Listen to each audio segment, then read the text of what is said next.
अस्सलामुअलैकुम। हाँ जी, आज मैं एक बहुत ही अनयूजुअल यूनिक मीठा बना रही हूँ। उम्मीद है आपको पसंद आएगा। सबसे पहले ये मैंने पैन लिया है, इसमें मैंने 3 टेबल स्पून पानी डाल लिया है, क्योंकि मैं अब इसमें दूध डाल के इसको दूध उबालूंगी और ताकि नीचे लगे नहीं, इसलिए इसको इस तरह से नीचे पानी डाल के कर रही हूँ। अभी ये उबाल में आ जाएगा जब, तो उसके बाद आपको दिखाऊंगी इसमें क्या क्या चीज़ें पड़ेंगी। जब तक कि एक बॉयल ना आ जाए, मैं पहले भी बता चुकी हूँ, और ये हम लोगों को इस चीज़ का ख्याल रखना चाहिए। पानी इसीलिए डालते हैं कि नीचे से लगे नहीं, और दूसरा ये कि कॉन्स्टेंटली इसको चलाना होता है, कंटिन्यूसली, ताकि नीचे बैठे नहीं। और ये जैसे ही एक बॉईल आ जाए उसके बाद आप छोड़ दें स्टर करना, लेकिन जब तक कि बॉईल ना आए आप इसको स्टर करते रहें। अच्छा जी, ये दूध बॉईल पे आ गया है, और क्योंकि ये मैं इसको ज़्यादा क्रीमी बनाना चाह रही हूँ, तो इसमें मैं 1 कप क्रीम का डाल रही हूँ। ठीक है, और इसको भी स्टर करके एक अच्छा क्रीमी बनेगी ना। रसमलाई का जो बेस होता है, जो दूध होता है, वो अगर अच्छा गाढ़ा गाढ़ा बनेगा तो बहुत अच्छा मज़े का आता है फ्लेवर। अब मैं इसको ज़रा सा मिला लूँ। 1 लीटर दूध था, उसमें 1 कप मैंने क्रीम डाला है। ठीक है, आपके पास अगर घर की मलाई हो तो वो भी आप फेंट के डाल सकते हैं। यहाँ मेरे पास वो मलाई यहाँ पे हमारे यहाँ नहीं होती है, तो इसलिए मैं इसमें क्रीम डाल रही हूँ। ठीक है। अच्छा, ये इसमें मैं ज़ाफ़रान का फ्लेवर डाल रहे हैं, तो मैंने ये थोड़े से स्ट्रिंग्स 8-10 स्ट्रिंग्स डाल दिए हैं ज़ाफ़रान के। ठीक है, और साथ ही मैं एक आधा टीस्पून इलायची पाउडर डाल रही हूँ। ठीक है, ये इसको अच्छी, और ये जो साइड्स पे मलाई सी बनती जाती है ना, उसको आप लेकर समेट के बीच में करते जाएं। अब मैं इसमें चीनी डालूंगी आधा कप।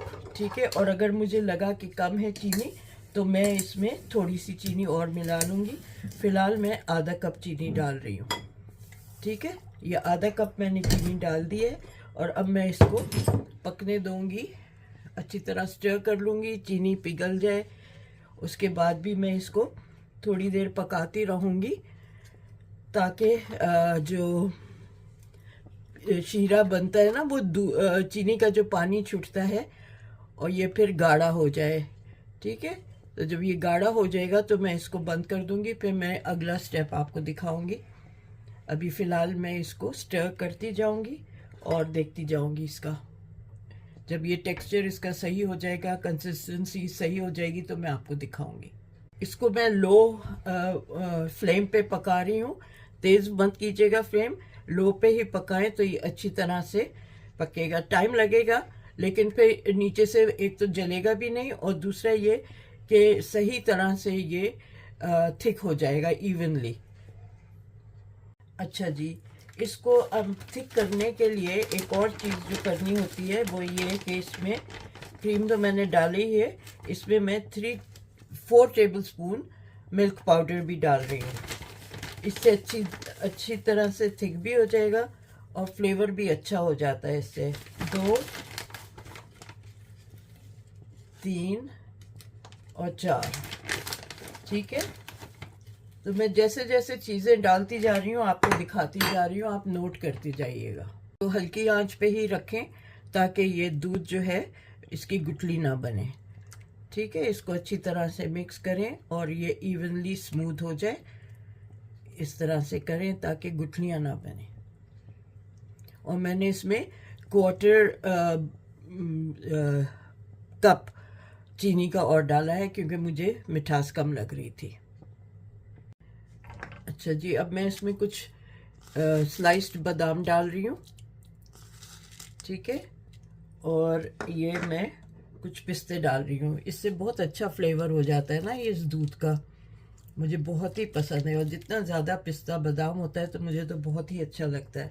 तो ये मैंने डाल दिया, बल्कि बादाम थोड़े से और डाल देती हूँ। चलिए बस ये 2 मिनट और मैं इसको स्टर करती रहूँगी और बस फिर मैं बंद कर दूँगी। उसके बाद मैं अगला स्टेप आपको दिखाऊँगी, क्योंकि ये थोड़ा ठंडा होके भी वो होगा, सेट होगा। ये देखें अच्छी तरह इसका ज़रा सी थिकनेस और आ जाए और बस मैं बंद कर दूँगी फिर। अच्छा जी, ये अब बिल्कुल तैयार है। अभी ये आपको काफ़ी लिक्विडी दिख रहा होगा, लेकिन ये जैसे ही ठंडा होगा ना तो ये थोड़ा थिक हो जाएगा। तो इससे ज़्यादा मैं पकाऊंगी तो बहुत ज़्यादा थिक हो जाएगा, मुझे बहुत थिक नहीं चाहिए। तो बस मैं इसको अब चूल्हे को बंद करके दूसरी तरफ रख दूंगी और फिर दूसरा स्टेप जो है इसमें जो चीज़ डलेगी वो मैं आपको रसगुल्ले जो रसमलाई जो पड़ेगी वो मैं आपको दिखा रही हूँ कि वो मैं कैसे बना रही हूँ। अच्छा जी, ये देखें लाल लाल गाजरे हैं आजकल, तो बस मैं इन्हीं का इस्तेमाल कर रही हूँ। तो ये मैंने छील लिए हैं और अब मैं इनके इसको कसना नहीं है, इनके बस छोटे छोटे पीसेस कर रही हूँ मैं। और फिर इनको मैं गलाऊंगी पैन में और इनके मैं बॉल्स बनाऊंगी, रसगुल्ला बनाऊंगी, रसमलाई कह लें, गुलाब जामुन कह लें, जो भी आप चाहें उसको नाम दें। लेकिन ये बहुत मज़े का बनता है और आउट ऑफ दिस वर्ल्ड। ठीक है, तो ये मैं काट के और फिर एक पैन में इसको डालूंगी। इसके साथ और जो चीज़ें डालनी है वो आपको दिखाऊंगी। इसको पहले पेस्ट बनाना होगा, ग्राइंड करना होगा एक पेस्ट, और उसके बाद फिर मैं इसको भूनूंगी, वो आपको दिखाती जाऊंगी मैं। ठीक है जी, मैंने गाजर काट ली है और इसमें मैं आधा कप दूध डाल रही हूँ पीसने के लिए, इसका पेस्ट बनाने के लिए। ठीक है, ये आधे से कम ही डाला है, ज़्यादा नहीं डालूंगी। और इसमें साथ में मुझे ऑल टुगेदर 2 टेबलस्पून क्रीम का चाहिए, तो मैं अभी फ़िलहाल 1 टेबलस्पून क्रीम डाल रही हूँ इसमें। और इसका मैं एक अच्छा सा पेस्ट बनाती हूँ और आपको दिखाती हूँ फिर। अच्छा जी, ये देखें, ये मैंने दूध और क्रीम डाल के इसका गाजर का पेस्ट बना लिया। इसमें और कुछ नहीं ऐड किया है अभी, सिर्फ दूध और गाजर वो क्रीम डाला है। अच्छा, अब इसमें मुझे फ्राई पैन में मैं 2 टेबलस्पून भर के नहीं 1 टेबलस्पून घी डालूंगी और उसमें फिर ये डाल के इसको भूनूंगी जब तक कि इसका जो पानी लिक्विड है वो भून ना जाए। और उसके बाद फिर मैं इसमें ये मेरे पास क्वार्टर टी कप जो है सूजी ली है, और ये ज़रा सी मोटी सूजी है, तो मैं इसको बारीक पीस रही हूँ ताकि ये अच्छी तरह बारीक मुंह में ना आए उस वक्त ना। तो ये पीसूंगी और साथ में मैं आपको स्टेप बाय स्टेप दिखाती चली जाऊंगी कि क्या कर रही हूँ। अभी फ़िलहाल मैं सूजी को पीस रही हूँ। पैन में मैं 1 टेबलस्पून भर के और घी डालूंगी और फिर इसको मैं भूनूंगी। ठीक है, अच्छा जी, ये मैं 1 टेबलस्पून फुल घी डाल रही हूँ और इसमें फिर जैसे ये मेल्ट हो जाएगा तो इसमें मैं जो गाजर का पेस्ट है वो डालूंगी। ठीक है, अच्छा, सूजी जो है उसका रीज़न है कि उससे बाइंडिंग होती है, तो ये अच्छी तरह से बाइंड हो जाएगा जब हम उसके बॉल्स बनाएंगे ना गोल, तो उसके लिए ज़रूरी है कि वो टूटे नहीं, स्मूथ बॉल्स बने, तो इसलिए उसमें हम सूजी ज़रूर मिलाएंगे। ठीक है, तो ये मैं मेल्ट हो जाए तो उसके बाद वो डाल के आपको दिखाऊंगी। जी, ये मैंने डाल लिया है और अब मैं इसको मीडियम टू लो फ्लेम पे, बहुत तेज़ नहीं करना है फ्लेम, हल्की फ्लेम में इसको भूनूंगी जब तक कि ये अपने साइड छोड़ ना दे। ठीक है, 1 टेबलस्पून घी और उसमें ये मैंने आधा किलो टमाटर और 1 कप दूध और 1 कप भर के दूध और 3 टेबलस्पून क्रीम के डाले हैं। आपके पास क्रीम ना हो तो आप मलाई, जैसे है कि मलाई ज़रूर डाल लें अगर घर की मलाई है तो, या फिर अगर वो भी नहीं है तो फिर पाउडर मिल्क मिला लें, उससे ज़रा सा इसमें वो एक थिकनेस आ जाएगी। ठीक है, तो ये मैं आपको भून भून के बीच बीच में दिखाती जाऊंगी। इसको कंटिन्यूसली भूनना है, स्टर करते रहना है, ठीक है। तो फिर मैं दिखाती हूँ आपको डिफरेंट स्टेजेस पे। ये मैं 1/4 टीस्पून इसमें पिसी हुई इलायची डाल रही हूँ, ठीक है। एज यू नो, इससे बड़ा अच्छा फ्लेवर आता है और बहुत अच्छी तरह से वो हो जाता है, इन्हांस होता है ना इसका फ्लेवर। तो ये मिला के और 5 मिनट के बाद इसमें मैं सूजी मिलाऊंगी, क्योंकि सूजी भी इसका जो लिक्विड है वो एब्जॉर्ब करेगा। 5 मिनट इसको इसी तरह भूनूंगी, फिर 5 मिनट के बाद इसमें सूजी मिला लूँगी। अच्छा जी, अब मैं इसमें सूजी मिला रही हूँ ताकि इसको ये सूजी जो है इसका लिक्विड एब्जॉर्ब करे और ये जल्दी से खुश्क हो, क्योंकि सूजी ही एब्जॉर्ब करेगी और इसी में गल भी जाएगी और ये बाइंडिंग भी करेगी, ठीक है। इसको अच्छी तरह मिला लें और इसको आप इसी तरह भूनते रहें जब तक कि ये साइड्स पे से छोड़ ना दे, तेल इसका घी अलग हो और ये साइड्स पे छोड़ना शुरू करे, ठीक है। अच्छा, अब मैं इसमें मेरे पास जो क्रीम है, आप चाहे तो मलाई मिला लें, मलाई ना हो तो आप पाउडर मिल्क मिला लें। मैं इसमें 4 टेबलस्पून 3 to 4 टेबलस्पून क्रीम डाल रही हूँ, ठीक है। तो ये थिक वाली क्रीम है मेरे पास, तो मैं इसको 3 टेबलस्पून ही डालूंगी।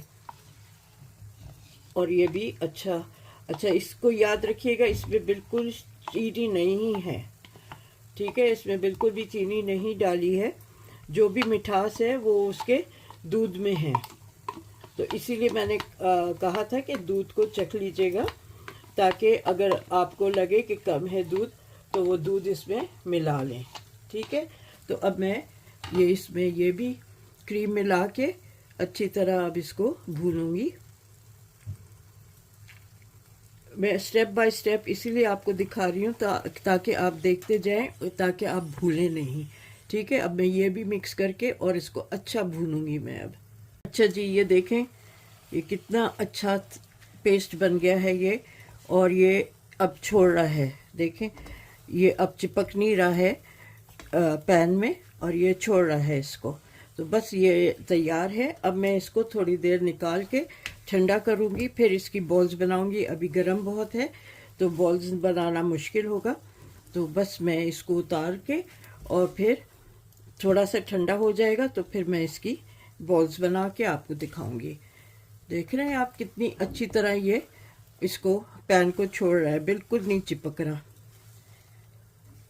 बस यही हमें टेक्सचर चाहिए, यही कंसिस्टेंसी चाहिए, इसी तरह इसको।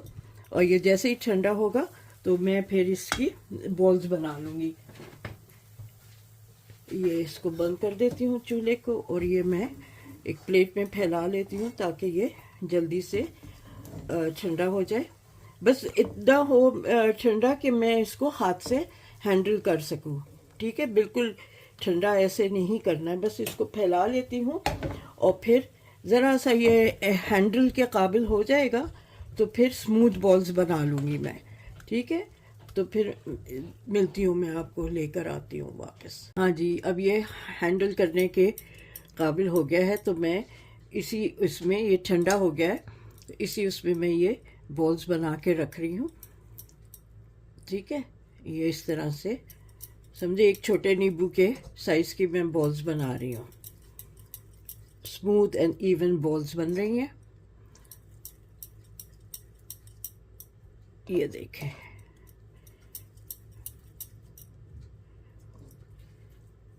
बस ये जो ज़रा ज़्यादा हिस्सा गर्म है ना, वहाँ वो सॉफ्ट होता है, तो ज़रा सा टाइम वो लगता है बॉल बनाने में। ये देखें अभी हल्का हल्का गर्म है, लेकिन बन रही है बॉल। और इस तरह से दबा के बनाए तो वो फिर जब हम इसको दूध में डालेंगे तो ये फटेगा भी नहीं, ठीक है। तो मैं इस तरह से सारी बॉल्स बना के आपको दिखाती हूँ कि मैं इसको सर्व किस तरह करूँगी। हाँ जी, ये देखें, ये मेरी गाजर की रसमलाई या क्या कहना है, गाजर जामुन या गाजर का रसगुल्ला, जो भी आप नाम देना चाहें वो दे लें। ये भी अगेन एक बंगाली फ्रेंड से मैंने सीखी है, बंगाली मिठाई है। आपको पता है रसगुल्ला और रसमलाई ओरिजिनली बंगाल से ही हैं। तो आपको मैंने तीन डिफरेंट तरीके से सर्व करना दिखाया है। एक तो आप इंडिविजुअली इस तरह से सर्व कर सकते हैं कप्स में एक एक डाल के। ये शैलो डिश में अगर आप रखें तो इस तरह से आप सर्व कर सकते हैं। डीप डिश में रखें तो इस तरह से वो खुद ही ऊपर आ गए हैं। मैंने डाला था लेकिन ये आज मैंने इसमें डाली हैं, ये ऊपर एब्जॉर्ब करके सॉफ्ट हैं, इसलिए लाइट है, इसलिए ये ऊपर आ गए हैं। ठीक है, और ये मैंने एक्स्ट्रा यहाँ रखी हुई है, आपको दिखाती हूँ कितनी सॉफ्ट और इस कदर मज़े की ये है। ये जामुन, गाजर का जामुन या रसगुल्ला, गाजर का रसमलाई बहुत ही मज़े की है। और एज़ यूजुअल मुझे अब मैं I am grateful to my friends जिनसे मैंने ये सीखी है, बहुत ही मज़े की है। आपके ऊपर है। ये जो इसकी दूध की थिकनेस मैं आपको दिखाती हूँ कि कितना ये इस तरह से बहुत थिक नहीं है, it has to be runny. ठीक है, तो ये वो है। तो तीन तरह से मैंने आपको सर्व करने दिखाए। मेरे ऑल टुगेदर ये जो 500 ग्राम गाजर में जो मैंने सारे इंग्रेडिएंट्स डाले थे उसमें 18 ये बने हैं इस साइज़ के। समझे ये नींबू की साइज़ है। ठीक है, नींबू, एक छोटे नींबू के साइज़ की बॉल बनी है। और ये आप डेकोरेट करें पिस्ता बादाम, सिल्वर लीफ, जो चांदी का वर्क होता है उससे। और आप मुझे बताएं कि आपको ये वाली रेसिपी कैसी लगी है। काश मैं आप लोगों को यहाँ से खिला सकती, तो आप लोग इस चीज़ को बहुत पसंद करते। ख़ास तौर पे जो मेरी फैमिली मेम्बर्स हैं जो दूर रहते हैं उनको मैं नहीं खिला पा रही हूँ। और यहाँ मैंने अपने बंगाली फ्रेंड्स से सीखा है। मेरी एक बंगाली फ्रेंड है, यहाँ मेरी नेबर है, वो केटरिंग करती है, तो उससे मैं अक्सर काफ़ी चीज़ें सीखती रहती हूँ। वो मुझे देती भी है और फिर मैं उससे रेसिपीज़ भी पूछती हूँ। तो अल्लाह का शुक्र, अल्हम्दुलिल्लाह मेरी वो अब उसको दूँगी मैं तो वो मुझे बताएगी उसके कैसा है, और जैसा वो बनाती है वैसा ही है कि नहीं है, तो मुझे उससे फ़ीडबैक फ़ौरी मिल जाएगा। तो आप लोगों से रिक्वेस्ट है कि आप लोग मेरे इस रेसिपी को पसंद लाइक करें, शेयर करें। और एज़ यूजुअल आपसे रिक्वेस्ट है कि मेरे चैनल को सब्सक्राइब करें, शेयर करें और मुझे फ़ीडबैक दें कि आपको ये रेसिपी कैसी लगी है। ठीक है, तो बहुत खुशी होगी अगर आप लोग मुझे फ़ीडबैक देंगे। तो इंशाल्लाह मिलते हैं जल्दी एक और रेसिपी के साथ। जब तक आप अपना ख्याल रखें। टेक केयर, अल्लाह हाफिज़।